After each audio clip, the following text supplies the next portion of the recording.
தமிழ் ஜனம் குடும்பத்தினருக்கு வணக்கம். மற்றொரு ஜனம் 360 நிகழ்ச்சிக்கு உங்களை அன்புடன் வரவேற்கிறேன். இன்று நம்மோடு வழக்கம் போல குகன் இணைஞ்சிருக்காரு. கூடவே நம்ம வெங்கட் சாரும் இருக்காரு. இன்னைக்கு சிறப்பு விருந்தினராக நம்மோடு இணைந்திருப்பவர் அரசியல் விமர்சகர் திரு நந்தகுமார் அவர்கள். அவரையும் நிகழ்ச்சி வரவேற்போம். அண்ணா வணக்கம். வணக்கம் வணக்கம். வணக்கம் வணக்கம். நேற்று போல் மேட்ரிக்ஸ் இந்தியா அவங்க எடுத்திருந்த அந்த கருத்து கணிப்பு மையமாக 360 எபிசோடு இருந்தது. அமோகமான ஒரு வரவேற்பு. உங்களுடைய கருத்துக்கள், அதில் சொல்லியிருக்கக்கூடிய புள்ளி விவரங்கள், அதை பற்றி பல கமெண்ட்ஸ் நீங்கள் கீழே போட்டிருந்தீங்க. எல்லாத்தையும் நாங்கள் பார்த்துக்கிட்டு இருக்கோம், படிச்சுக்கிட்டு இருக்கோம். உங்களுடைய இன்புட்டுமே அடுத்தடுத்த காணொலிகளில் அதை கொண்டு வருவதற்கான முயற்சியில் நம்ம ஈடுபடுவோம். ஸோ வழக்கம் போல் சொல்கிறது தான், சப்ஸ்கிரைப் பண்ணாமல் நம்ம சேனலை, இந்த வீடியோவை நீங்கள் பார்த்துட்ருக்கீங்க அப்படின்னு சொன்னால் மறக்காமல் தமிழ் ஜனம் சேனலை சப்ஸ்கிரைப் பண்ணிவிட்டு தொடர்ந்து இந்த வீடியோவை பாருங்கள். ஸோ வெங்கட் சார், இன்றைக்கி முதல் சப்ஜெக்ட் என்ன? முதல் விஷயம் நம்ம பார்க்கக்கூடியது ரொம்ப வருத்தத்தை தரக்கூடிய செய்தி. இது என்னன்னு முதல்ல பார்த்துருவோம் ஆனந்த்.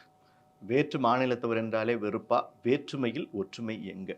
சரியான கேள்வி இது. என்ன அப்படின்னா, இந்தியா ஒரு diversified country. Different language பேசக்கூடியவங்க, different கலாச்சாரத்தை பின்பற்றக்கூடியவங்க இங்கே இருக்காங்க.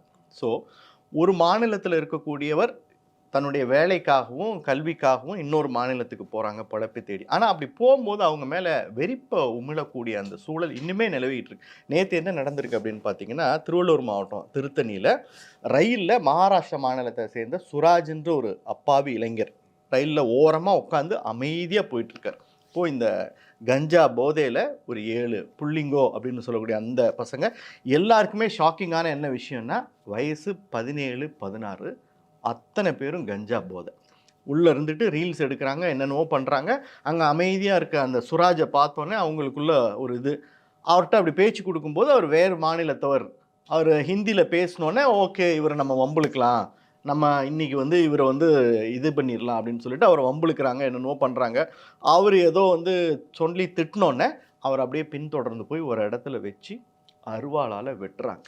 இங்கே வெட்டல கொத்துறாங்க. என்ன பண்ணிருக்காங்க 2 பேர்? நீங்கள் அந்த வீடியோ பார்த்தீங்கன்னா, எனக்குலாம் நேற்று கோபத்தில் தூக்கம் வரல சொல்லப்போனால். ஏன்னா இந்த கொத்துவாங்கல்ல சார், இந்த கொத்து இதை செவுத்தை இப்படி சிமெண்ட் பூசுறதுக்கு முன்னாடி கொத்துவாங்கல்ல சார், அந்த மாதிரி கண்ணு, காது, மூக்கு, அதாவது ஒரு ஒரு சாமானிய நிலையில் இருக்கக்கூடிய ஒருவனால் அது செய்யவே முடியாதுங்க சார், செய்யவே முடியாது. அவனுக்கு கொஞ்சம் ஈவிரக்கமோ இல்லாட்டி மனசாட்சியோ இல்லை சுயநலவோ இருக்கக்கூடியவனால அது பண்ண முடியாது. ஸோ அப்படி கொத்துன்னு கொத்தக்கூடிய ஒரு விஷயம். நீங்கள் அந்த வீடியோ பார்த்தீங்களாண்ணே? பார்த்தேன். அது ரொம்பவே துக்ககரமான நிகழ்வு. இது நம்ம கல்வியில் சிறந்த தமிழ்நாடு, எந்த கொம்பனும் குறை சொல்ல முடியாத ஒரு ஆட்சி நடந்துட்டு இருக்கக்கூடிய ஒரு தமிழ்நாட்டில் இந்த மாதிரி ஒரு நிகழ்வு நடக்கிறது உண்மையாலுமே நம்ம சுயசோதனைக்கு உட்படுத்தணும். இது நீங்கள் சொன்ன மாதிரி ஒரு மனிதனாக இருக்கிறவன் எவனுமே செய்ய மாட்டான். இதை செஞ்ச விஷயம் என்னென்னா, கஞ்சா பிரியர்கள் செஞ்சது. நீங்கள் கஞ்சா போதை ஆட்கள்னு சொன்னீங்கன்னா, இல்லை கஞ்சாக்கு அடிமைன்னு சொன்னீங்கன்னா, நம்ம அமைச்சர்மார்களுக்கெல்லாம் கோபம் வந்துடும். ஸோ கஞ்சா பிரியர்கள். அப்போ இது வெறும் ஒரு சமூக பார்வையாக மட்டும் நம்ம இதை பார்க்க முடியாது. இதில் அரசியல் காரணங்களும் நிறையா இருக்குது. இப்போ வெங்கட் சொல்லும்போது கூட சொன்னார், எல்லாருமே 18 வயசுக்கு உட்பட்டவங்க. அப்போ என்னென்னா, இன்றைக்கி நிறையா நம்ம சமுதாயத்தில் சினிமாக்கள் கூட வந்திருக்கு. அந்த 18 வயசுக்கு கீழே இருக்கக்கூடிய நபர்கள், அந்த நபர்களை பயன்படுத்தி எந்த அளவுக்கு இந்த சமூக விரோத கும்பல் அவங்க நினைக்கக்கூடிய சமூக விரோத செயல்களை செயல்படுத்துறதுக்கு இந்த மாதிரி வயசுக்கு கீழே இருக்குது. ஏன்னா அவங்க மேலே நீங்கள் கேஸ் போட முடியாது. மீறி போனீங்கன்னா உங்களுக்கு அவர் சீர்திருத்த பள்ளியில் சேர்த்தலாம். 2 வருஷத்தில் வெளில வந்துடும். அவன் 2 வருஷத்தில். இப்போ இந்த மாதிரி படங்கள் நிறையா வந்திருக்கு. இந்த மாஸ்டருங்கிற விஜயனுடைய படம், அதே மாதிரி விஜய் ஆண்டனி ஒரே படத்தில் அவர் போலீஸ் இன்ஸ்பெக்டராக இந்த மாதிரி இந்த பசங்களை பூரா அந்த கெத்து காமிக்கிறது, மாஸ் காமிக்கிறதுங்கிறத பூரா இந்த குற்றவாளிகள், இந்த சமூக விரோதிகளை தான் ஒரு 10 பேர்த்த அடித்து போட்டால் அவன் தான் ஹீரோங்கிற மாதிரி இந்த இந்த இந்த வயசு பசங்கள்லாம் நினச்சிக்கிட்டு இருக்கும்போது அதை அவங்கள பயன்படுத்தி இந்த சமூக விரோதிகள் எப்படி அவங்கள நிலைநாட்டிக்கிறாங்கங்கிற மாதிரி அந்த விஜய் ஆண்டனியனுடைய படமும் அதில் ரொம்ப நல்ல படம். எனக்கு படம் சொன்னதுனால இப்போ இதில் அரெஸ்ட், இப்போ இந்த பசங்களை 2-3 பேரை பிடிச்சிட்டு போயிருக்காங்க. அதில் ஒருத்தர் ஊனமற்றவர் அப்படின்னு சொல்லி அவரை பெயிலே விட்டுருக்காங்க, ஜாமீன்லேயே விட்டுருக்காங்க. இப்போ இவங்களை ஜெயிலுக்கு கூட்டு போயிடுவாங்க. ஜெயிலில் ஐபிஎல் மாதிரி ஏழை நடக்கும். ஏன் நல்லா வெட்டியிருக்காண்டா, அவன் கொத்துருக்காண்டா அப்படின்னு சொல்லி இந்த பணம் கொடுத்து ஒரு கூலி படை அப்படின்னு சொல்லக்கூடிய கேங்கு இப்போ இவனுக்கு ஏலம் போடுவாங்க. இவன் ஏன் கேங்கில் வரணும், இவனும் 2 வருஷம் கழித்து எந்த அளவுக்கு திருந்தி வருவாங்கிறதே கேள்விக்குறிதான். வெளில வந்துட்டு பார்த்தல நான் ஒருத்தனை மர்டர் பண்ணியிருக்கேன்ற ஒரு கெத்தில் தான். ஏன்னா அவனுக்கு சோஷியலி அதை சொல்லித்தரத்துக்கு அங்கே ஆள் இல்லை. குடும்பத்தில் சொல்லித்தரத்துக்கு ஆள் இருக்கான்னு தெரியல, நண்பர்கள் வட்டாரத்தில் இருக்காது, நல்ல பழக்கங்கள் இருக்காது. ஸோ இந்த மாதிரி விஷயமும் வந்து உதாரணத்துக்குண்ணே இப்போ இந்த படம் சினிமாக்கள்லாம் இப்போ நீங்கள் ரீசெண்டாக கவனிச்சிங்கன்னா, நீங்கள் சினிமா சொன்னீங்க, இந்த டைட்டில் கார்ட்ஸ்லாம் பார்த்தீங்கன்னா அப்படியே அப்படியே இப்படி போகிற மாதிரி, இப்படி கலர் கலராக அப்படியே ஒரு மயக்கத்தில் போகிற மாதிரிலாம் நிறையா டைட்டில் கார்ட்ஸ் பார்த்துருப்பீங்க. ஆமாம். இதுவே மக்களை அடிக்ட் பண்ணுறதுக்கு இந்த ட்ரக் மாஃபியா இருக்குல்ல, ஸோ இந்த ட்ரக்ஸ் சிந்தட்டிக் ட்ரக்ஸ் எடுக்கிறாங்கல்ல, அவங்க மைண்ட் இப்படி தான் இருக்கும். அவங்க அப்படியே ப்ளூ கலரில் இருக்கும், பிங்க் கலராக அப்படி மயங்குற மாதிரிலாம் போகும். ஸோ இந்த எக்ஸ்பீரியன்ஸை ட்ரக் அடிக்காத சினிமா வியூவர்ஸ்க்கு கொடுக்கறதுக்கு இந்த மாதிரியான டைட்டில் கார்ட்ஸ் உட்பட திணிக்கிறாங்க. இதெல்லாம் நம்ம வந்து இது வரைக்கும் சர்ச்சை பண்ணாத, பேசப்படாத விஷயங்கள். இதெல்லாம் பார்க்கக்கூடிய ஆடியன்ஸுக்கு தெரியணும். ஸோ சினிமா மூலமாகவும் நீங்கள் சொல்கிற விஷயங்கள். இதில் இன்னொரு விஷயமும் இருக்குது. நம்ம ரீல்ஸ் எடுத்தாங்கன்னு சொன்னாங்க. அப்படி எப்படிப்பட்ட பாட்டுக்கு எந்த ஒரு இசையுமே உயர்ந்தது தாழ்ந்தது அப்படி கிடையாது. கானாங்கிறது ஒரு நல்ல ஒரு மக்களுடைய அடிப்படை வாழ்வியலை எடுத்து சொல்லக்கூடிய ஒரு விஷயம். அதில் இந்த ரவுடிசத்தை காட்டுற மாதிரி, நான் உன்னை வெட்டுவேன், உன்னை நான் குத்துவேன், இந்த மாதிரி ஒரு பாட்டுக்கு தான் அவங்களும் ரீல்ஸ் எடுத்திருக்காங்க. அதுக்காக தான் அந்த கத்தியை கையில் வச்சுக்கிட்டு அந்த ரயிலில் பயணம் செஞ்சுருக்காங்க. அப்போது இந்த மாதிரியான பாட்டுகள்லாம் இவங்களை இன்னுமே ஊக்கப்படுத்துது. கஞ்சா அடிக்கிறவங்களையும் இந்த மாதிரி ரவுடிசம் பண்ணணும்னு நினைக்கிறவங்களையும் ஊக்கப்படுத்துகிற மாதிரியான பாடல்கள் வருது. அதுக்கு இந்த கானாங்கிற ஒரு இதை வந்து இவங்க பயன்படுத்துகிறாங்க.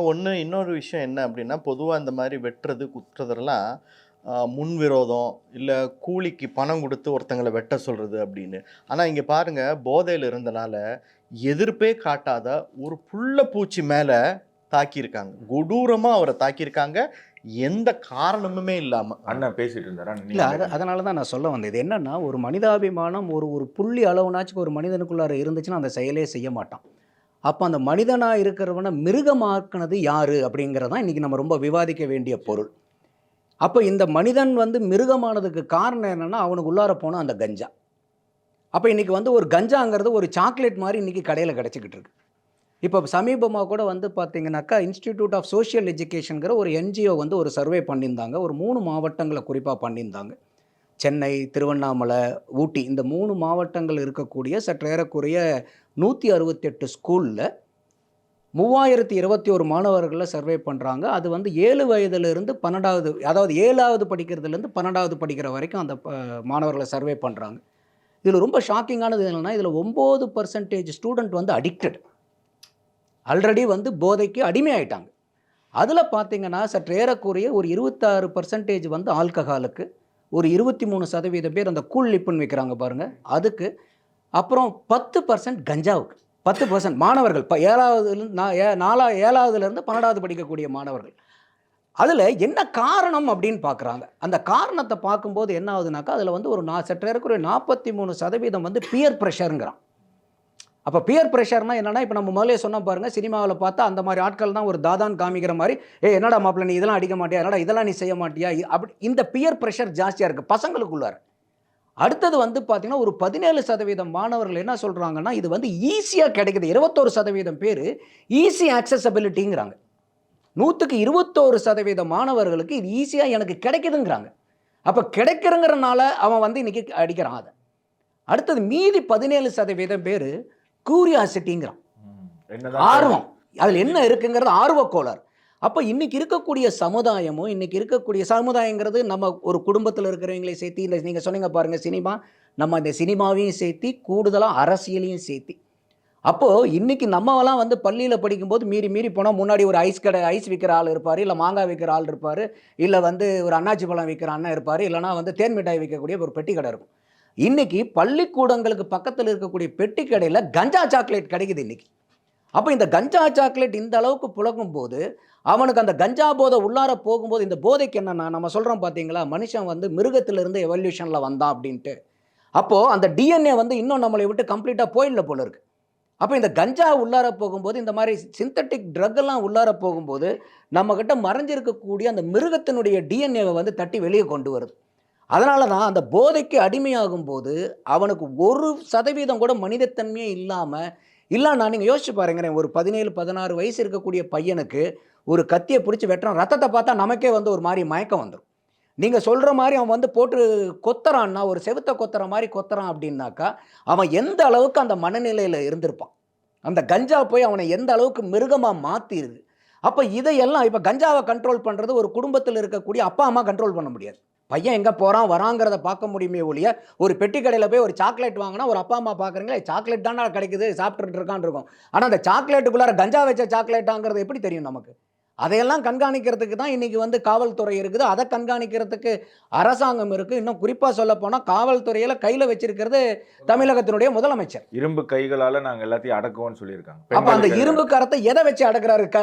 கரம் வந்து இரும்பு கரம் வந்து துருப்பிடிச்சு செயலிழந்து இருக்குதாங்கிறது தான் இப்போ இந்த நிகழ்வுகள் எல்லாம் வந்து ஐயா ஸ்டாலின் அவர்கள் பார்வைக்கும் போயிருக்குமா போயிருக்காதா? இன்னைக்கு இல்லை, அது வேறு கேள்விக்குறியா இருக்கு. ஒட்டு மொத்தமாக இவ்வளோ தூரம் ட்ரெண்டிங். நான் சோஷியல் மீடியாவில் ஒரு நியூஸ் சேனலுடைய கார்டு பார்த்தேன். அது எந்தளவு உண்மையாக என்னன்னு தெரில. அதில் வந்து மாசு பேட்டி கொடுத்துருக்காரு. இல்லை ஒரு 0 போதை அப்படிங்கிற நிலைமைக்கு நாங்கள் தமிழ்நாடை கொண்டு போயிட்டோம். தமிழ்நாட்டில் எந்த இடத்துலையுமே போதைப் பொருள் பயன்படுத்தப்படலை. அங்கொன்றும் இங்கொன்றும் வேணா நடக்கும், மற்றபடி அரசாங்கத்தின் மேலே குறை சொல்லணுங்கிறதுக்காக தான். அப்படி அவர் சொல்கிறது வந்து உண்மையாக இருந்துச்சுன்னா உண்மையினே வச்சுக்கோ, இதை விட கேவலமான சூழ்நிலை வேறு எதுவுமே இல்லை. இன்னொன்று, ஒரு கஞ்சா இருந்து அந்த கஞ்சாவினுடைய அடிமையாயிட்டு போதையில் போய் ஒரு மிருகமாக செயல்பட்டு இருந்தானா கூட இதை ஏற்றுக்கலாம். ஏன்டா இவன் வந்து ஒரு கஞ்சாவை போட்டு மிருகமாக செயல்பட்டுட்டான்னு. ஆனால் ஐயா மாசு சொல்கிறாருன்னு சொல்கிறாரு இல்லையா, வெங்கட் சொல்கிற மாதிரி அதில் வந்து எதுவுமே இல்லை, அவன் சுயநலவோடு தான் இதை போய் செஞ்சுருந்தான்னா அப்போ தமிழகத்தில் இருக்கக்கூடிய இந்த வயோதிக மக்களை வந்து எந்த அளவுக்கு நம்ம அரசாங்கம் நல்வழிப்படுத்திருக்குங்கிற ஒரு கேள்வி, அதை விட பெரிய கேள்வி நம்ம அரசாங்கத்து மேலே வைக்க வேண்டிய சூழ்நிலை வரும். நிச்சயமா. இதை தொடர்ந்து என்ன பேசுகிறாங்கன்னா, இப்போ நீங்கள் சொன்ன மாதிரி மாசு சொன்னாருன்னு சொல்கிறாருல, இதுக்கு அடுத்தது ட்ரெயினில் தானே முதல்ல ரீல்ஸ் எடுக்கிறாங்க. அங்கேயே ரயில்வே போலீஸ் பிடிச்சிருந்தா இந்த பிரச்சனை நடந்திருக்குமா? அப்போ இதுக்கு மோடி அரசு தான் காரணம் அப்படின்னு அங்கே ஒரு குற்றச்சாட்டு. இன்னொன்று, இவங்களுக்கு ஏன் தைரியம் வருது? இப்போ தமிழ்நாட்டில் இந்த இன்சிடென்ட், கேரளாவில் ஒருத்தரை வந்து வட இந்தியர் நினைச்சு அடித்து கொண்டுட்டாங்க. இங்கே உத்தராகண்டில் ஒரு ஒரு இஷ்யூ வந்து நம்ம பார்க்குறோம். இப்போது இதை தூண்டுறதுக்கு காரணம் நம்மளை போல் ஊடகங்கள் தான். இங்கே பாருங்களேன், இது ஜஸ்ட் சாம்பிள். கடந்த ஒரு வருஷத்தில் வட இந்தியர்களை குறித்து தரைக்குறைவான விமர்சனங்களை வெளியிட்ட யூடியூப் சேனல் வீடியோக்களினுடைய தம்ப்நெயில்ஸ் ரொம்ப மினிமம். இது வந்து 100% கூட கிடையாது. எல்லாம் பிரபலமான மில்லியன் கணக்கில் ஃபாலோவர்ஸ் இருக்கக்கூடிய ஸ்கிட்டு பண்ணக்கூடிய சேனல்ஸ். இது வந்து 1 நிமிஷம் நியூஸோ இல்லை ஒரு ரீல்ஸோ போடுற சேனல் இல்லை. 15 நிமிஷம் ஒரு சமுதாயத்தின் மீது வன்மத்தை கக்குவதற்கு கான்டென்ட் எழுதி 4 பேர் அதை ப்ராக்டிஸ் பண்ணி நடித்து ஷூட் பண்ணி எடிட் பண்ணி VFX SFX போட்டு அதை வந்து அப்லோட் பண்ணி அதை ப்ரமோட் பண்ணி வந்திருக்கக்கூடிய வீடியோஸ். இதை பார்க்கக்கூடிய ஒரு இளைஞனுக்கு கண்டிப்பாக அப்போ வட இந்தியர்கள்னா தவறானவர்கள் தான். இதில் யாராவது ஒருத்தர் மன்னிப்பு கேட்டாங்களான்னு சொல்லுங்கள். நிச்சயமாக கேட்க மாட்டாங்க. அவங்க மட்டும் இல்லை 2 நாள் முன்னாடி தான் கிறிஸ்மஸ் கொண்டாடிச்சு நாடு முழுக்க. இங்கே ஒன்றும் அங்கே ஒன்றும் அப்படின்னு சொல்லி சில அடிப்படைவாத பொறுக்கிகளால் சில கிறிஸ்மஸ் கொண்டாட்டம் அங்கங்கே இடைஞ்சலாச்சு. 1-2 இன்சிடெண்ட் இந்தியாவில் அங்கங்கே நடந்தது. ஆனால் இன்றைக்கி உலகத்திலேயே ஐரோப்பிய நாடுகளில் கூட கிறிஸ்மஸ் கொண்டாட முடியல. இந்தியாவில் வந்து நம்ம கிறிஸ்துவ சகோதரர்கள் சந்தோஷமாக கொண்டாடி இருக்காங்க. ஆனால் அதை எப்படி எடுத்துகிட்டு இருந்தாங்க? ஊடகத்திலலாம் நீங்கள் பார்த்தீங்கன்னா, குறிப்பாக இன்றைக்கி தமிழகத்தில் ஆளக்கூடிய ஆளுங்கட்சியினுடைய ஊடகத்திலலாம் பார்த்தீங்கன்னா, கிறிஸ்தவர்களை தாக்குனார்கள், இங்கே இவங்க தாக்குனாங்க, ஹிந்து தீவிரவாதிகள் தாக்குனாங்கன்னு இந்துக்களுக்கும் கிறிஸ்தவர்களுக்கும் மத்தியில் ஒரு சண்டையை மூட்டி விட்டாங்கல்ல. இப்போ நேற்று இவ்வளோ பெரிய சம்பவம் நடந்திருக்குல்ல. இங்கே 4 நாள் முன்னாடி கேரளாவில் நடந்திருக்குல்ல. கனிமொழி வாய் திறந்து பார்த்தீங்களா? நீங்கள் பார்த்துருக்க மாட்டீங்க. இவங்க வாய் திறந்து பார்த்துருக்க மாட்டீங்க.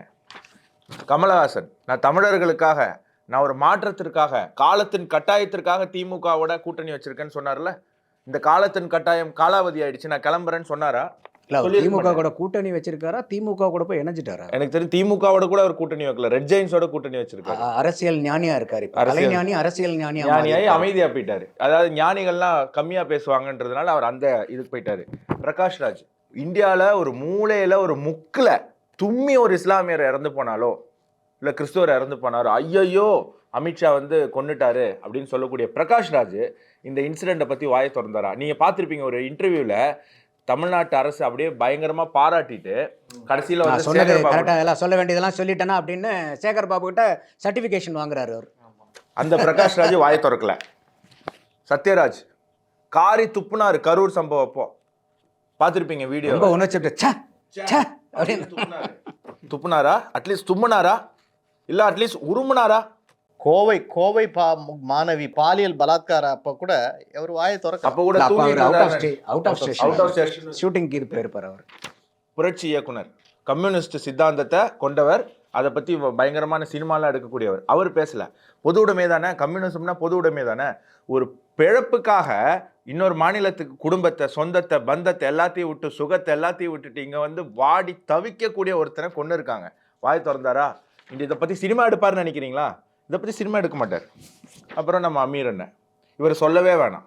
இவர் வந்து வாய்க்கு. ஸோ இவங்க யாருமே ஒரு கண்டனமோ இதை பற்றி ஒரு கருத்தோ சொல்லலை அப்படின்னு சொன்னால், அப்போ இவங்க எதுக்கெல்லாம் கருத்து தெரிவிக்கிறாங்களோ அதை நம்பலாமா கூடாதானே? நீங்கள் சொல்லுங்கள். இல்லை, இதில் எல்லாத்துக்குமே வந்து ஒரு சமூக பொறுப்பு இருக்குது. அதாவது இன்றைக்கி வந்து ஒரு பாதிக்கப்பட்ட நபர் யாருன்னு பார்த்து குரல் கொடுக்கக்கூடாது, பாதிப்பு என்னங்கிறதுக்காக குரல் கொடுக்கணும். இப்போ இதே வந்து கொஞ்ச நாளைக்கு முன்னாடி ஸ்ரீதேவியினுடைய பொண்ணு ஜான்வி கபூர் வந்து பங்களாதேஷில் நடந்துகிட்டு இருக்கக்கூடிய ஆன்டி இந்து அந்த அட்ராசிட்டிக்கு எகென்ஸ்டாக குரல் கொடுத்துருந்தாங்க. அப்போ அவங்க வந்து அந்த பாலிவுட் ஆக்டர்ஸ்லாம் என்ன பண்ணுறாங்க, எல்லாத்துக்குமே குரல் கொடுப்பாங்களே, இதுக்கெல்லாம் ஏன் குரல் கொடுக்கல? காசாவில் எங்கேயோ நடக்கக்கூடியதெல்லாம் நீங்களும் விவாதிச்சிருப்பீங்கன்னு நினைக்கிறேன். ஸோ அப்போ அந்த கேள்வி அந்த பொண்ணு அன்னைக்கு கேட்கும்போதே எனக்கு நீங்கள் இங்கே காமிச்ச இந்த திரைய நடிகர்கள், இந்த இயக்குனர்கள் எல்லாம் எனக்கு அன்னைக்கு வந்தாங்க. அந்த பிரச்சனை நடந்தபோது இது வந்து தமிழகத்துக்கு அந்த பொண்ணு கேட்கக்கூடிய கேள்வி தமிழக நடிகர் நடிகைகளுக்கு ரொம்ப பொருத்தமான கேள்வியாக இருக்கே. அவங்க பண்ணுறது ஏன் பாலிவுட்டு மட்டும் சொல்லிட்டாங்க, இங்கே வந்து பார்த்திங்கன்னா கோலிவுட்டுக்கு இது ரொம்ப தோதுவானது. அதுதான் நீங்கள் இன்றைக்கி காமிச்சதும் வந்து பார்க்குறேன். ஸோ இது வந்து பேர் வந்து சூரஜ். இதே பேருக்கு இது அங்கே மாறி இருந்துச்சுன்னா அவங்க வந்து ஒரு பெரிய போராட்டத்தை கூட முன்னெடுக்கிறதுக்கு ஒரு வாய்ப்பு இருப்போம். திமுக ஆட்சி இருக்கிறனால ஆட்சி ஒரு கருத்து. இதே வந்து ஒரு அதிமுக ஆட்சியோ இல்லை வந்து வேற திமுகவை தவிர இருந்தால் இன்னைக்கு இந்த நடிகர்கள் மட்டும் இல்லை, பல சமூக ஆர்வலர்கள், பல சோசியல் இன்ஜினியர்ஸ் பூரா பல பேர்ல இருக்காங்க. வேர்ல்டு பாப் சிங்கர்ஸ் எல்லாம் கருத்து தெரிவிச்சிருப்பாங்க. பயங்கரமான ஒரு முகமூடி போட்டுக்கிட்டு அத்தனை பேர் இன்னைக்கு இறங்கி களத்துல குதிச்சு ஊருக்கு ஒரு 4 பேர்த்த வச்சிருக்காங்க. இந்த மாதிரி சமூக செயல்பாட்டாளர்கள், பொதுநலவாதிகள், சமூக செயல்பாட்டாளர்கள்ங்கிற பேரில் நிறைய இவங்களெல்லாம் எப்போ உங்களுக்கு அடையாளம் தெரியும்னா, என்னைக்கெல்லாம் திமுக எதிர்க்கட்சி வருதோ அன்னைக்கெல்லாம் வந்து இவங்க அப்படியே ஃப்ரண்ட் ஃபேஸில் வருவாங்க, பயங்கரமாக போராடுவாங்க தமிழ்நாட்டுக்காக. திமுக முன்னாடி வந்து ஆட்சி கட்டில் வந்துருச்சுன்னா இவங்க எல்லாம் பின்னாடி போய் ஹைபர்நெட் பொசிஷனுக்கு போயிடுவாங்க. அப்போ இது எவ்வளோ பெரிய ஒரு மோசமான அரசியல் வந்து இன்னைக்கு நம்மளுடைய தமிழ்நாட்டில் இருக்குது. அப்போ ஒரு சமூக செயல்பாட்டாளர் இன்னைக்கு நம்ம வந்து இன்னைக்கு ஆளுங்கட்சியை கேள்வி எழுப்புறோம்னா, எந்த ஆளுங்கட்சி இருந்தாலும் நம்ம அதை கேள்வி எழுப்புறோம், ஏன் ஆளுங்கட்சி இந்த மாதிரி இருக்குது அப்படிங்கிற. ஸோ அப்போ இது வந்து ரொம்ப மோசமான நிலைமை. இதில் இன்னும் ஒரு சட்டப்பூர்வமாகவும் ஒரு பார்வை பார்க்கணும்னு நினைக்கிறேன். என்ன ஒன்றுன்னா, இன்றைக்கி வந்து 17 வயசு அப்படின்னாக்கா அந்த 18 வயசு நாளைக்கு அவனுக்கு பிறந்த நாள்னா இன்றைக்கி அந்த குற்றம் நடந்துருந்துச்சுன்னா அவனுக்கு தண்டனை கிடையாது. அப்போது இந்த 18 வயசுக்கு கீழே இருக்கக்கூடியதை இந்த சிறார் சீர்திருத்த பள்ளிங்கிற இந்த வயசையே நம்ம வந்து கொஞ்சம் ரீலுக் பண்ண வேண்டிய கட்டாயத்தில் இருக்கிறோம் இப்போ. ஏன்னா அந்த காலத்தில் 18 வயசுன்னு நீங்கள் வச்சது வந்து அன்னைக்கு இருந்த எக்ஸ்போஷர் வேற.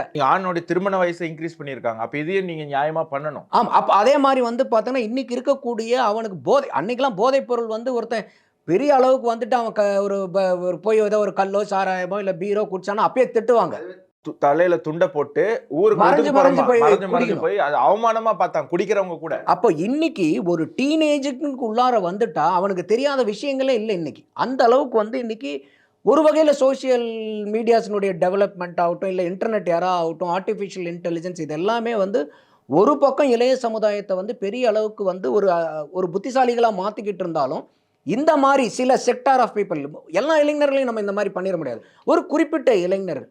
அப்போ இந்த 18 வயசுக்கு மேலே குற்றம் புரிஞ்சாதான் அவங்களுக்கு தண்டனை, அதுக்கு கீழே அதுக்கு முந்தின நாள் வரைக்கும் அவங்க தவறு செஞ்சால் அது தண்டனை இல்லாததுங்கிறத இது நான் ஏற்கனவே சொன்ன மாதிரி இந்த சமூக குற்றவாளிகள் இது பெரிய அளவுக்கு இதை பயன்படுத்திக்கிறாங்க. அப்போ இந்த வயது நிர்ணயத்தையே கொஞ்சம் அரசாங்கங்கள், அது மாநில அரசாங்கம்னாலும் சரி, மத்திய அரசாங்கம்னாலும் சரி, இதை சீர்தூக்கி பார்த்து இந்த வயசை சீரமைக்க வேண்டிய கட்டாயத்தில் நம்ம இப்போ இருக்கிறோம். நிச்சயமா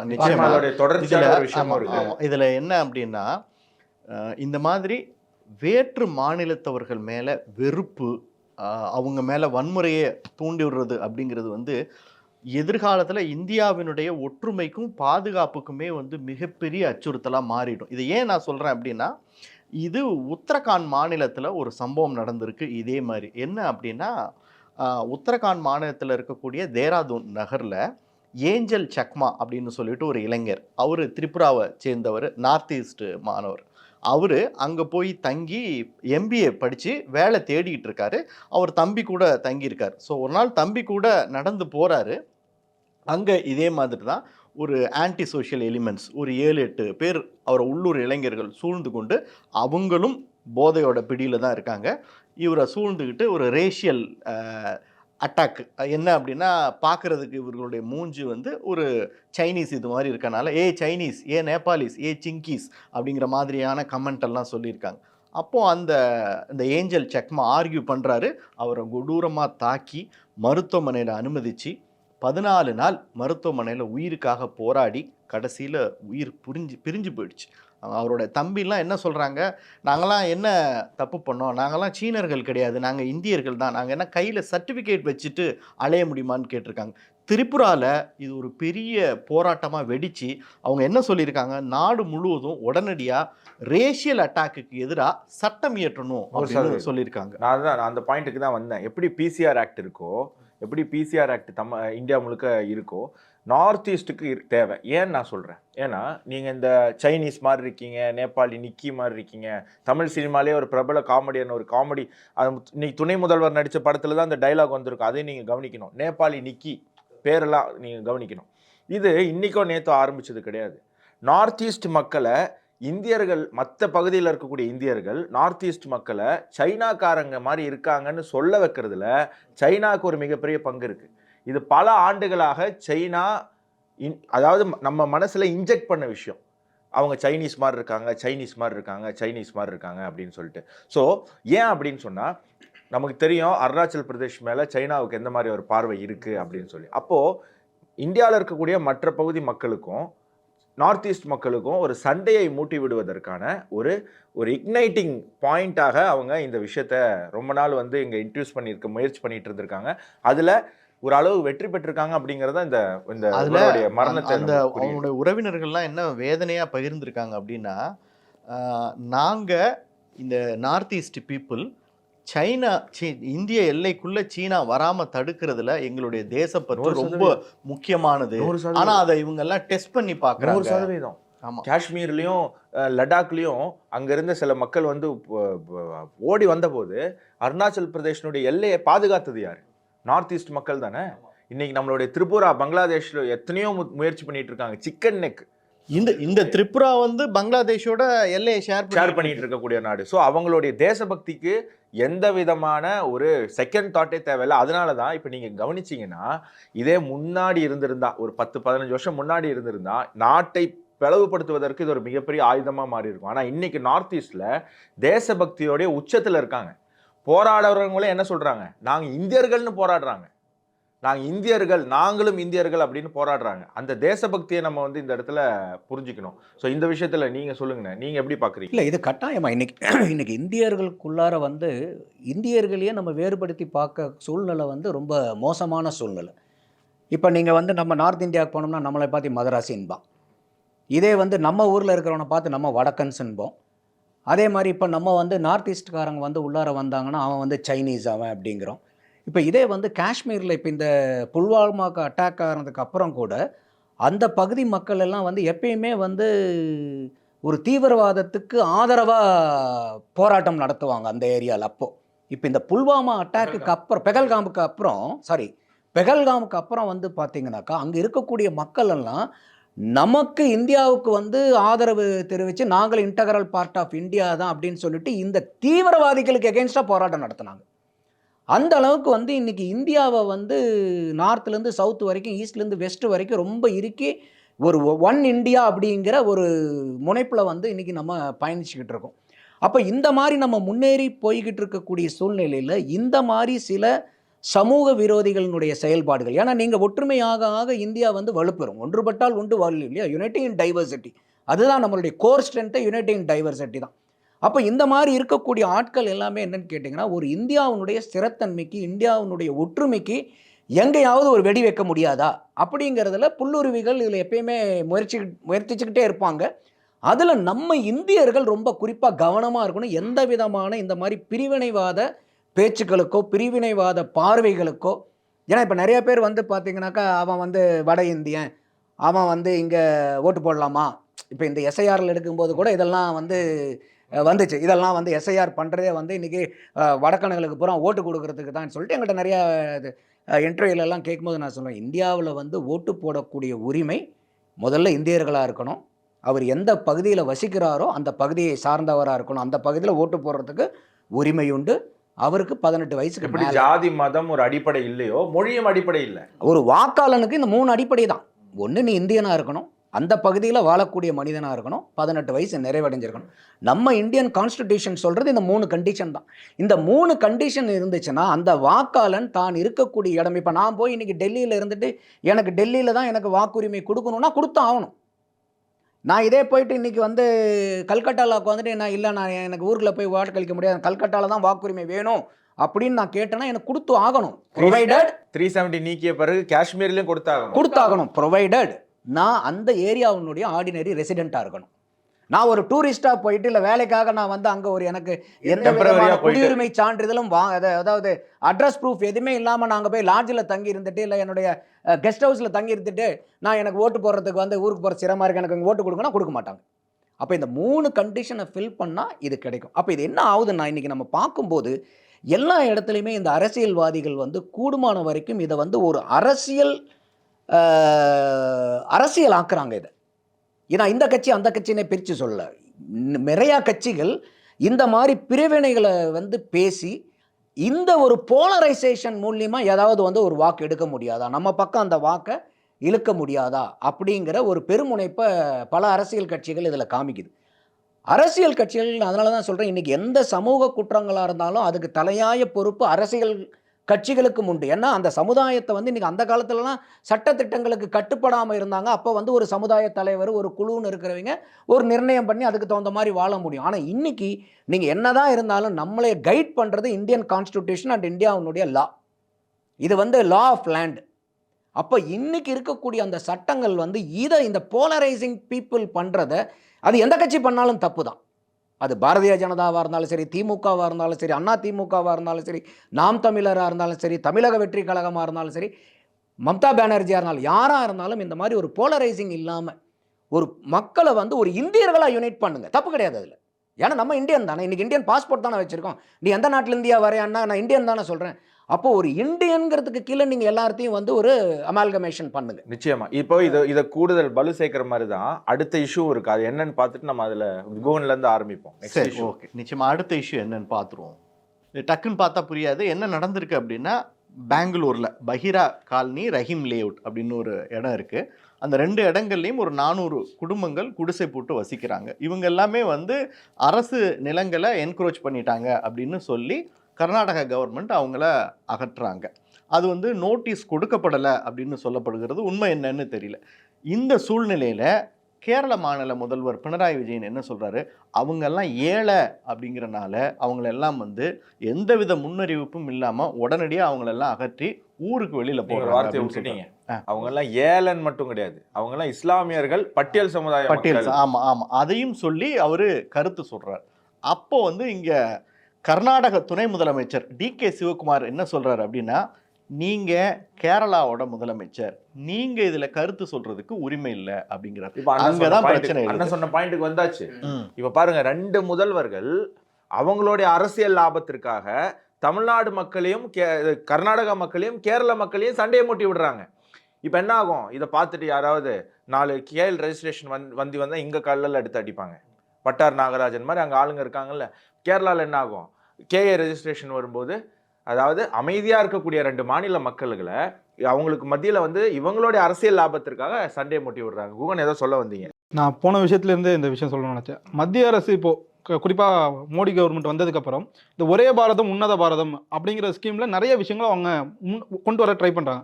உதாரணத்துக்கு எல்லா மாநில மக்களுடைய கலாச்சாரத்தை இணைக்கிறதுக்கு ட்ரை பண்ணுறாங்க. அது காசி தமிழ் சங்கமாக இருக்கட்டும், இல்லை சௌராஷ்டிரா சங்கமாக இருக்கட்டும், மற்ற மாநிலத்துக்கும் அவங்க மாநிலத்துக்கும் உள்ள தொடர்பை வந்து புதுப்பிக்கணும். எல்லா மாநிலத்தவர்களுக்கும் ரொம்ப காலமாக ஒரு பந்தம் இருக்குது, அந்த பந்தத்தை மீட்டெடுக்கணும். இந்த மாதிரியான விஷயங்களை செஞ்சுட்ருக்காங்க. இது இங்கே இருக்கக்கூடிய லோக்கல் பாலிடிக்ஸ்க்கு, அந்தந்த மாநிலத்துடைய அரசாங்கத்துக்கு அது ரொம்ப இடையூறாக இருக்கிறதுனால அதை எப்படி கெடுக்கலாம் அப்படி தான் இது பண்ணு. உதாரணத்துக்கு அந்த இந்தி இஷ்யூ, இதில் இந்த நேற்று அந்த தாக்கப்பட்ட வட மாநிலத்திற்கு முதல் குற்றவாளியாருன்னா திமுக தான். ஏன்னா அவங்க ரொம்ப நாளாக கொண்டு வந்த நெரேட்டிவ் ஹிந்தி வடக்கன் இந்த வார்த்தையை ரொம்ப சகஜமாக ஆக்கிட்டாங்க. இன்னைக்கு நம்ம வாயால ஒரு வட மாநிலத்தவரை பார்த்தா சகஜமாக்கல, பயமுறுத்துற மாதிரி ஆக்கிட்டாங்க. இந்த வார்த்தையுமே சகஜமா இப்ப நம்ம பார்த்தா வடக்கன் என்னடா கொஞ்சம் முடி செம்மட்ட கலர்ல இருந்ததுன்னா நான் பார்க்க வடக்கன் மாதிரி இருக்கு அப்படிங்கறத ரொம்ப இயல்பாவே பேச வச்சுட்டாங்க. ரொம்ப அமைச்சர்களுக்கு பங்கு இருக்கு அதுல. டிஆர்பி ராஜாலாம் அவரு அந்த எவ்வளவு டெரிகேட்டரியா பீகாரி மக்கள் எல்லாம் பேசி இருக்கிறத நம்ம பார்த்தோம். ட்விட்டர்ல இன்னைக்கும் இருக்கு அதெல்லாம். அவங்கள கேலிக்கு உள்ளாக்குறாங்க. உதாரணத்துக்கு அவங்க வந்து நிறைய வட மாநிலத்தவர்கள் நல்லா படிச்சு பெரிய பெரிய இடத்துல இருக்காங்க. ஆனா நம்ம அவங்கள பார்க்குற விதத்தை, அவங்களாம் பானிபூரி விற்க வந்தவன், பொழப்புக்கு இல்லாமல் இங்கே வந்து கூலி வேலைக்கு வந்தவன், அவன் உழைக்க தான் வந்திருக்கான். அவன் ஒன்றும் வந்து கொள்ளையடிக்கவோ திருடவோ பொய் சொல்லவோ அப்படி வரல, உழைக்கிறதுக்கு வந்திருக்கணும். அந்த மாதிரி ஒரு கண்ணோட்டம். ரயில் நிலையங்களில் சில சம்பவங்கள் நடக்குது, டிக்கெட் எடுக்காமல் வராங்க. அதை அதிக அளவு ப்ரொஜெக்ட் பண்ணிட்டு வட மாநிலத்தவர்கள்னால இப்படி தான் இருப்பாங்க அப்படின்னு. இவங்க ஹிந்தி மேலே கொண்டு வந்த வெறுப்பு தான் மக்கள் அவங்க பார்க்கக்கூடிய விதத்தை மாற்றிருக்கு. இப்போ அவனை பார்த்தாலே இவனை வந்து எதாவது சீண்டணுங்கிற அந்த உணர்வை எது கொடுத்துருக்குன்னா இந்த திமுக விஷயம் தான் பண்ணியிருக்கு. அப்படிதான் என்னால் இந்த விஷயத்தை பார்க்க முடியும். இப்போ இதோடைய கண்டினியூட்டி தான். இப்போ கேரளால தேர்தல் வருது, அங்க இண்டி கூட்டணிக்குள்ளே சண்டை. சிபிஎம் இப்ப கர்நாடகா கேரளாவுமே ரெண்டுமே இண்டி கூட்டணி தான். ரெண்டுமே இண்டி கூட்டணி தான். அதுல கேரளாவில் இண்டி கூட்டணிக்குள்ளேயே ஃபைட்டு, கம்யூனிஸ்டும் காங்கிரஸும் சண்டை எலெக்ஷனை ஃபேஸ் பண்றாங்க. இப்போ அங்க கம்யூனிஸ்டுக்கு வேற பாயிண்டே இல்லை. இப்போ இந்த இடத்துல நான் அண்ணன் சொல்ற இடத்துக்கு நந்தகுமார் அண்ணன் சொன்ன ஒரு பாயிண்ட்டுக்கு வரேன். இப்போ பினராயி விஜயன் சொல்றாரு இஸ்லாமியர்களும் தலித்து மக்களையும் இது பண்றாங்கன்னு. அந்த இடத்துல நான் வந்து கர்நாடகா கவர்மெண்ட் சைடு தான். ஏன்னா அவர் சொன்னது பொய். நோட்டீஸ் கொடுத்துட்டு தான் என்க்ரோச்மெண்ட்டை நீக்க வைக்கிறாங்க. இதுக்கு நான் எதிர் கிடையாது. ஆனால் அந்த மக்களுக்கு ஒரு டெம்பரவரி ஷெல்டர் ப்ரொவைட் பண்ண வேண்டிய கட்டாயம். ஏன்னா யார் என்க்ரோச் பண்ண விட்டது?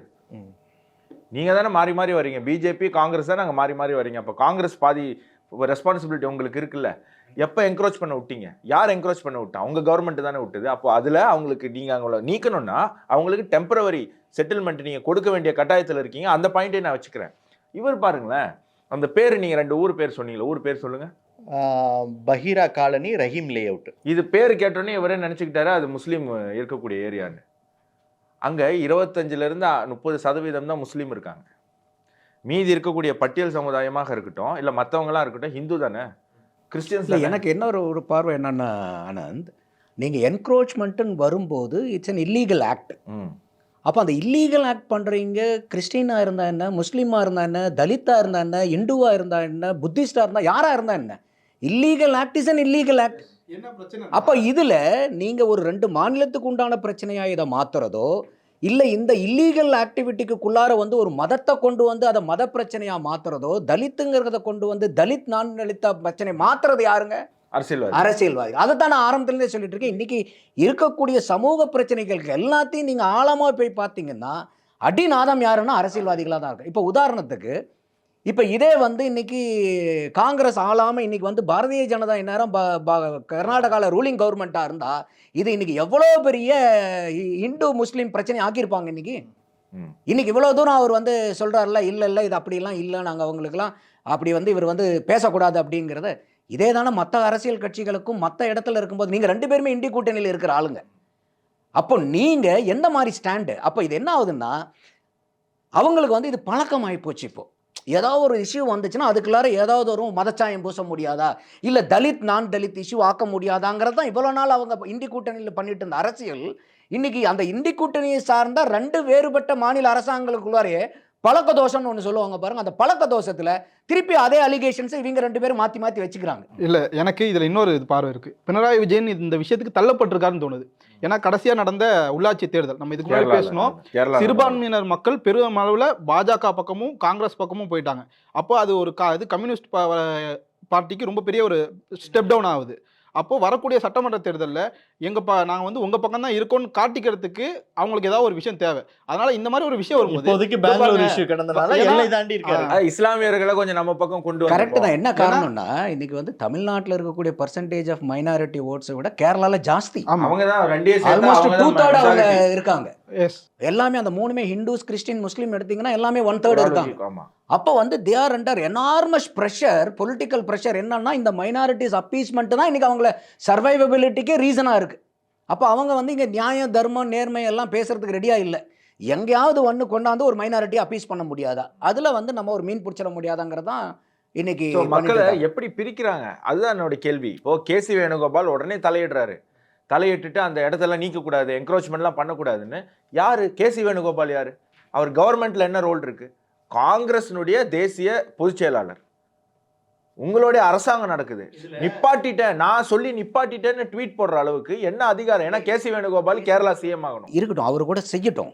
செஞ்சாருன்னா கூட இதே வந்து உத்தரப்பிரதேசில் புல்டோசர் கல்ச்சர்னு சொல்லிட்டு இருந்தாங்கல்ல, அன்னைக்கெல்லாம் இதே டைலாக் எங்கே போச்சு? அப்போ அதையும் என்க்ரோச்மெண்ட்டுக்கு எகென்ஸ்டாக தானே அந்த கவர்மெண்ட் ஆக்ஷன் எடுத்துச்சு. அப்போ அந்த புல்டோசர் ஆக்ஷனை வந்து உத்தரப்பிரதேசில் எடுக்கும்போது இவங்க இதே காங்கிரஸ்காரர்கள் என்ன சொல்லிட்டு இருந்தாங்க? ஐயா வேணுகோபால் அன்னைக்கு என்ன சொன்னார்? இப்போ இருக்கக்கூடிய இதை வந்து நியாயப்படுத்தக்கூடிய சிவகுமார் அன்னைக்கு என்ன சொன்னார்? அப்போ என்னன்னா, இப்போ நம்ம வந்து என்னைய நான் எந்த மதிப்பீடு வச்சு என்னை அளக்கிறனோ அதே மதிப்பீடை வச்சு தான் எல்லாத்தையுமே அளக்கணும். என்னைய நான் அளக்கிறதுக்கு வேற ஸ்கேல் வச்சிருக்கிறேன், மற்றவங்களாலாம் அளக்கிறதுக்கு வேற ஸ்கேல்னா இது எவ்வளோ பெரிய டபுள் ஸ்டாண்டர்ட் இல்லையா? அப்போ மக்கள் இதை பூரா பார்த்துக்கிட்டு இருக்கும்போது எவ்வளோ தூரம் இவங்களாம் அம்பலப்பட்டு போகிறாங்கங்கிறது தெரியுதுல்ல. அதாவது இந்த விஜய் படத்துலலாம் ஒரு மாதிரி எல்லாம் நீ எல்லாம் மாத்திரடா, ஆனால் கடைசியில் கொண்டையை மறைக்க மறந்துடுறேங்கிற மாதிரி இவங்க கடைசியில் கொண்டையை மறைக்க மறந்துடுறாங்க. கடைசியில் என்னன்னா, பாதிக்கப்பட்டவங்களா அவங்க பார்க்கல, அவங்க எந்த மதம் மாத்துறாங்க பாருங்க. நான் அதனால தான் சொன்னேன், இப்போ தமிழ்நாட்டில் போலரைசேஷன் வந்துருது ஆட்டோமேட்டிக்கா. தமிழ்நாட்டில் கூட எத்தனையோ பிரச்சனைகள் நடக்குது, எவ்வளவோ பிரச்சனைகள். ஆனால் இப்போ நீங்கள் அவங்கள கேட்டீங்க பார்த்தீங்க, இவங்க கனிமொழி அக்கா ஏன் பேசல, பிரகாஷ் ராஜ் ஏன் பேசல, கமலஹாசன் ஏன் பேசல, இவங்க எல்லாம் பேசுவாங்க. எப்போ பேசுவாங்கன்னா பாதிக்கப்பட்ட நபர் வேற யாராவது இருக்கணும், இல்ல இப்ப எல்லாமே வருவாங்க. அதுவும் ஆட்சி இவங்க எதிர்கட்சியா இருக்கு. ஆளுங்கட்சியா இருக்கும்போது இவங்களுக்கு வந்து பாத்தீங்கன்னா எல்லாத்தையுமே வந்து அடக்கி வச்சிருவாங்க. இல்ல இப்போ தமிழக அரசு என்ன பண்ணிட்டு இருக்குங்கிறதுக்கு நம்மள்ட்ட சில விஷயங்கள் இருக்கு. என்ன முன்னாடிலாம் எப்படி இருப்பாங்க, இப்போ எப்படி இருப்பாங்கன்னா, இப்போ தமிழக அரசு வந்து நாடக கம்பெனி திமுக மேல ஒரு குற்றச்சாட்டு இருக்கும். அது சமீபத்தில் கொஞ்சம் உறுதியாயிட்டு இருக்கு. ஒரு 4-5 நாளுக்கு முன்னாடி ஒரு ஈவெண்ட் நடந்தது. அது வந்து இந்த தமிழகத்தில் தலைநிமிரும் பெண்கள் அப்படிங்கிற ஒரு பேரில் ஒரு நிகழ்ச்சி நடந்தாங்க.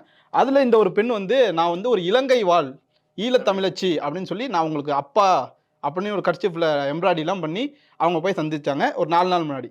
நேத்தி அதே பொண்ணு இன்னொரு ஈவெண்ட்டில், நான் ஒரு கிராமத்து பெண், எனக்கு வந்து பஸ்ஸெல்லாம் கிடைக்கவே கிடைக்காது, இன்னைக்கு இவர் வந்ததுக்கப்புறம் தான் எனக்கு பஸ்ஸு கிடச்சிருக்கு அப்படின்னு சொல்லி 2 புது ஒரே ஆளு 2 பேர்ல, மேபி ஈழத்துல கிராமத்துல இருந்த பெண்ணுன்னு சொன்னாங்களா என்னமோ. இல்ல இதுல ஒரு சிறப்பு இருக்கு, ஒரு டைலாக் இருக்கு.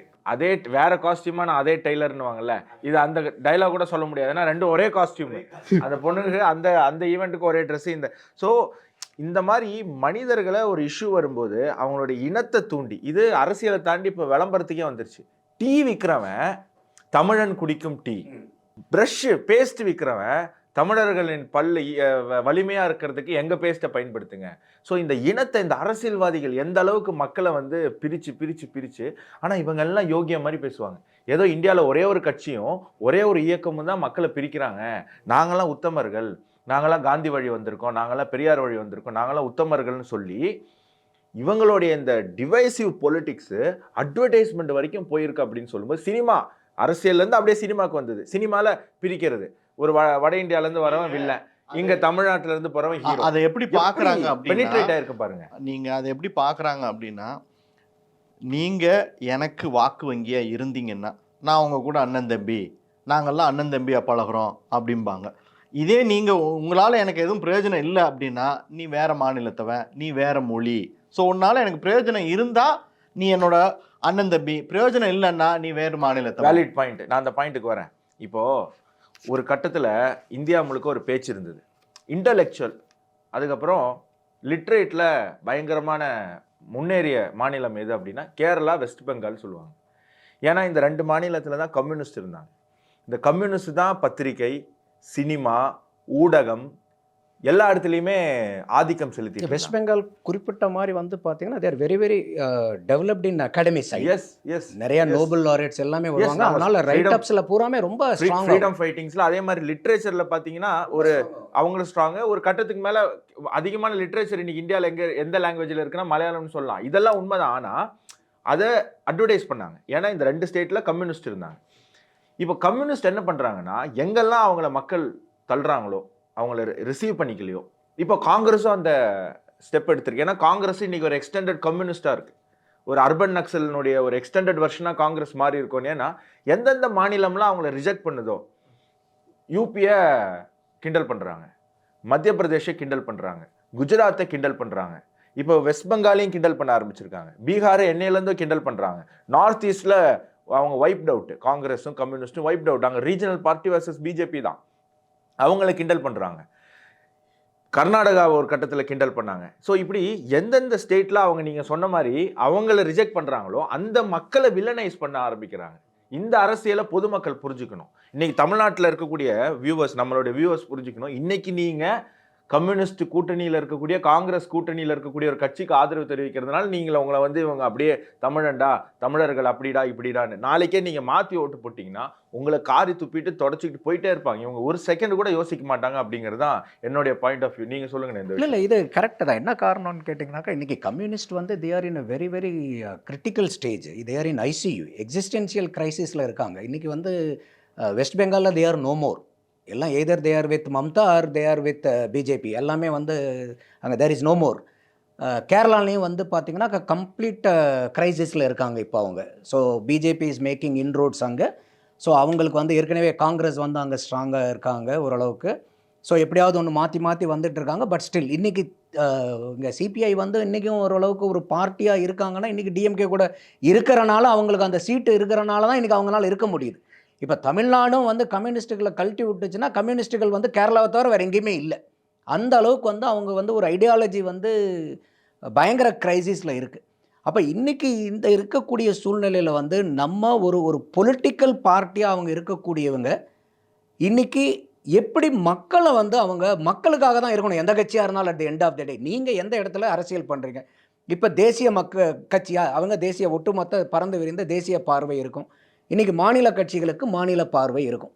அப்போ ஏன்னா அவங்களுக்கு வந்து அந்த மாநிலத்துக்கு தாண்டி அவங்களுக்கு வந்து ஓட் பேங்க் இல்லை நிச்சயமா. அதனால் அந்த இடத்துல கூட ஒரு கட்சின்னு இருக்கீங்க வந்து இன்றைக்கி இந்தியா ஸ்திரத்தன்மையோடு இருந்தால் தான் ஒரு மாநிலம் ஸ்திரத்தன்மையோடு இருக்க முடியும். இந்தியா ஸ்திரத்தன்மை இல்லாமல் தமிழ்நாடு ஸ்திரத்தன்மையோடு இருக்க முடியாது. இப்போ அவர் ஐயா ஸ்டாலின் சொல்கிறாருக்க பாருங்கள், நாங்கள் எப்பயுமே அவுட் ஆஃப் கண்ட்ரோலுங்கிறோம். அந்த டைலாக்கே வந்து ரொம்ப தவறுதலான டைலாக். அது அவுட் ஆஃப் கண்ட்ரோல்னால் என்ன, நான் யாருக்கும் அடங்க மாட்டேன்னு அர்த்தம்.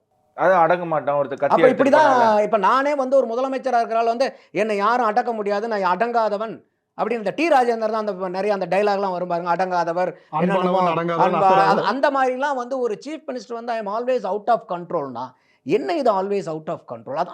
அந்த வாதமே தவறுன்னு பார்க்குறேன். என்னன்னா இன்னைக்கு இந்தியாவில் 210 சப்ஜெக்ட் இருக்குது. நம்ம ஸ்டேட் சப்ஜெக்ட், சென்ட்ரல் சப்ஜெக்ட்னு இருப்போம் பாருங்கள்.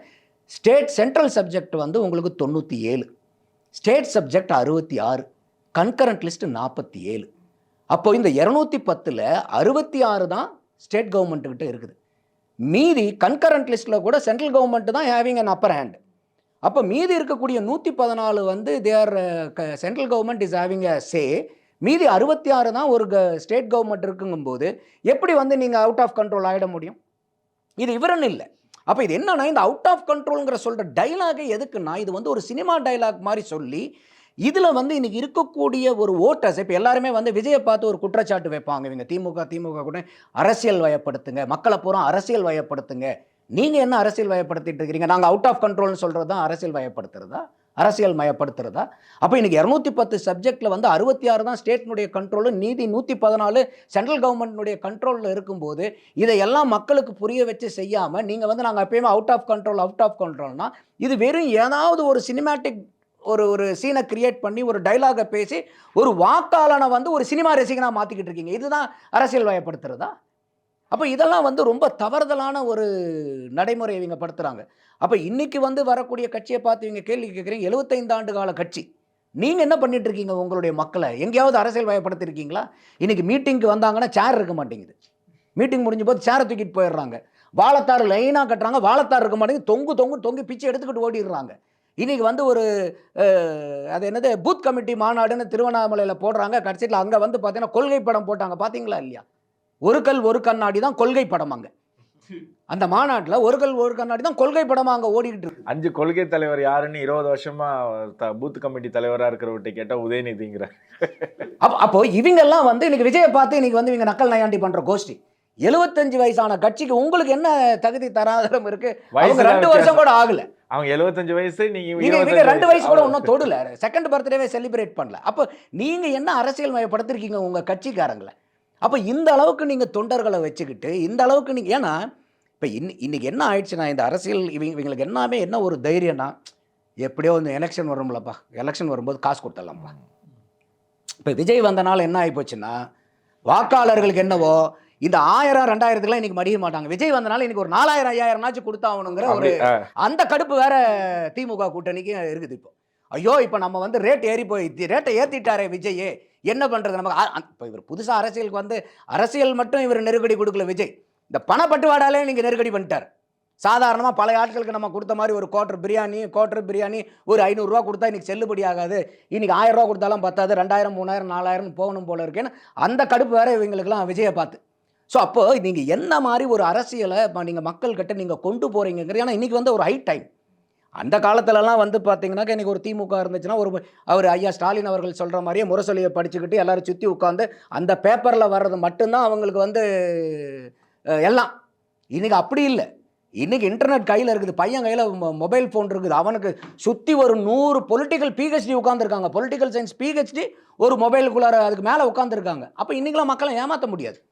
அப்போ இவங்கெல்லாம் இந்த இந்த பழைய பாலிடிக்ஸ், இந்த பழைய பஞ்சாயத்தை விட்டு வந்துட்டு இன்றைக்கி ஜென்சிக்கு இன்றைக்கி இருக்கக்கூடிய இளைஞர், ஏன்னா நீங்கள் நம்ம தமிழ்நாட்டிலே வாக்காளர்கள் ஒரு 39 வயசுக்கு கீழே 40% தொட்டுறாச்சு. அப்போ நம்ம யாருக்கான அரசியலை நடத்துகிறோம் நம்ம இங்கே?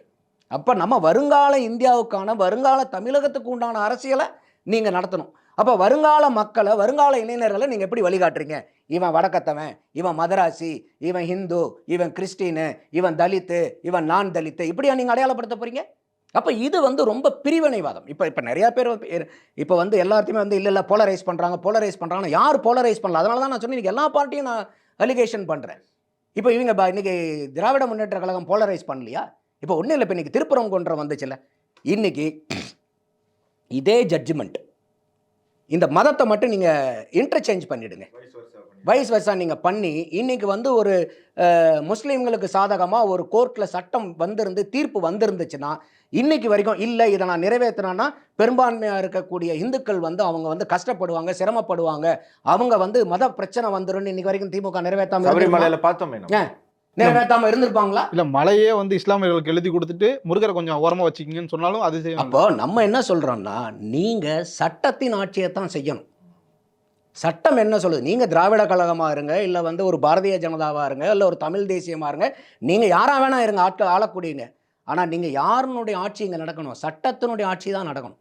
அப்ப சட்டம் என்ன சொல்லுதோ அந்த சட்டத்தின் பிரகாரம் ஆட்சியை எக்ஸிக்யூட் பண்றது தானே ஒரு அரசாங்கத்தினுடைய கடமை. எலக்டோரல் பாண்ட்ஸ்ல நம்ம பார்த்தோம், சுப்ரீம் கோர்ட் வெளியிடுங்கன்னு சொல்றாங்க, வெளியிட்டாச்சு.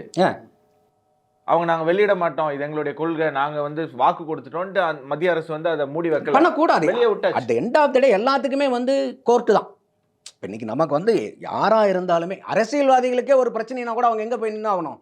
கோர்ட்டுக்கு தான் போய் நின்று ஆகணும். இல்லை நாங்கள் வந்து பெரிய கட்சி, 75 வருஷ கட்சி, 100 வருஷ கட்சி, நாங்களே தீர்த்துக்கிறோம்லாம் பண்ண முடியாது.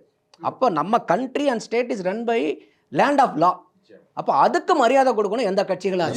100%. நீங்கள் வந்து இன்னைக்கு நம்ம இந்த ஒரு டாப்பிக்கில் ஏகப்பட்ட விஷயம் மக்களுக்கு வந்து இன்னைக்கு பெரிய ஒரு ஐ ஓப்பனிங்காக இருந்திருக்கும் அப்படிங்கிறதுல மாற்றுக்கிறது இல்லை. ஏன்னா மக்களை வந்து பிரிக்கிறதுல அரசியல் கட்சிகள், சினிமாக்காரங்க, பொலிட்டீஷியன்ஸ், அதுக்கப்புறம் வந்து ஊடகம், நம்மளை போன்ற ஊடகம். உதாரணத்துக்கு ஒன்றிய அரசு அப்படிங்கிற வார்த்தையை அப்படியே தமிழ் வார்த்தையை இங்கிலீஷில் இவங்களே ஒரு டிரான்ஸ்லேஷன் கொடுக்குறாங்க.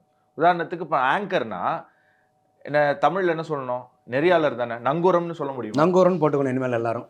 இந்த விஷயத்தை தான் இவங்க பீஃப்ல இருந்து ஹிஜாப்ல இருந்து இந்த ஒன்றிய அரசுல இருந்து எல்லாத்துலேயுமே இந்த அரசியல்வாதி, சினிமா, அப்புறம் ஊடகங்கள் 3 பேரும் டாக் டீம் போட்டு மக்களை வந்து பயங்கரமாக மூல செலவு பண்ணிட்டு இருக்காங்க. குறிப்பாக தமிழ்நாட்டு மக்களை மிகப்பெரிய அளவில் மூல செலவு பண்ணிட்டு இருக்காங்க அப்படிங்கிறத நம்ம பார்த்துட்டு இருக்கோம். ஸோ இதற்கெல்லாம் நிச்சயமாக ஒரு விடிவு காலம் வரும். பெருவாரியான மக்கள், எல்லாரையுமே நம்ம வந்து திருத்த முடியாது, அட்லீஸ்ட் பெருவாரியான மக்கள் ஒரு விழிப்புணர்வு அடைவாங்க. ஸோ 360 போன்ற நிகழ்ச்சிகள் மூலமாக அந்த விழிப்புணர்வு நீங்கள் இன்னும் அதிகமாக அடைவீங்க அப்படிங்கிற ஒரு நோக்கத்தோடையும் எண்ணத்தோடையும் தான் நாங்கள் இந்த நிகழ்ச்சியை தொடர்ந்து நடத்திட்டு இருக்கோம். அதனால உங்ககிட்ட இருந்து எங்களுக்கு கிடைக்கக்கூடிய வரவேற்பும் அதனால தான் கூடிக்கிட்டே இருக்கு அப்படிங்கிறத நம்புறேன். ஸோ மீண்டும் ஒரு முறை சொல்லிக்கிறேன், தமிழ் ஜனம் சேனலை சப்ஸ்கிரைப் பண்ணாமல் நீங்கள் இந்த வீடியோ பார்த்துட்டு இருக்கீங்கன்னா மறக்காமல் சப்ஸ்கிரைப் பண்ணிடுங்க. ஏன்னா அப்போ தான் இது போன்ற தகவல்கள் நிறைந்த பல காணொளிகள் உங்களை வந்து சேரும். இன்னொரு நிகழ்ச்சியில் சந்திப்போம். நன்றி, வணக்கம், ஜெய்ஹிந்த்.